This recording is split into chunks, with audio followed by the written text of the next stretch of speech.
Have you ever seen a stray animal walking around your neighborhood? Well, I have, many times, and I always wonder what have they been through, because there are so many reasons they could be strays. They could be strays because they were abused, starved, dumped on the streets, and even more. If I would list all the reasons, my speech would take hours. Some people even think that it would be better for the animal, but you are sadly mistaken. It's worse for the poor animal. I'm going to provide you some knowledge of how you can help a stray animal. If you see a stray animal, you should help them best you can. But you might say, I can't afford an animal. But you could do simple things like playing with it or feeding them or just keeping them company. I'm going to first start off with a personal experience that I had to saving a stray kitten. She was only a couple weeks old and a stray. She was skinny, scratched up, and I knew she wouldn't make it if I didn't help her. As soon as my brother Dallas and I took her inside, we knew that she finally felt safe and happy. When I woke the next morning, she had snuck in Dallas's room and she was climbing all over his face. It looked like she thought my brother was her pet instead of the other way around. She is still my cat to this day. I had her for a little bit more than a year now.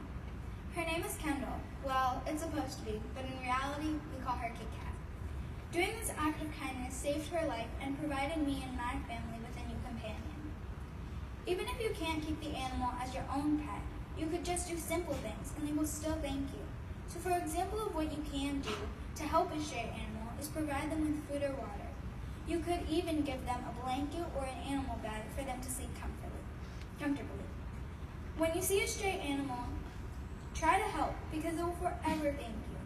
Although sometimes my cat Kendall does try to kill me, but oh well, it's not on fun and games like I thought it would be.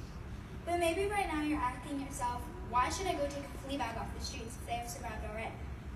The answer is because you save them and give them joy and protection. And you may think that the animals are safe on the streets, but you are wrong.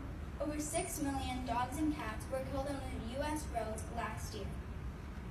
1.2 million dogs are killed, and cats have an even scarier rate of 5.4 million cats killed. These amounts of deaths are staggering, scary, and sadly 100% true. There are about 70 million stray animals living on U.S. roads. Of this 70 million, only about 8 million cats and dogs are safe living in a shelter, out of 70 million animals. So maybe you should help stray animals so that these numbers don't increase.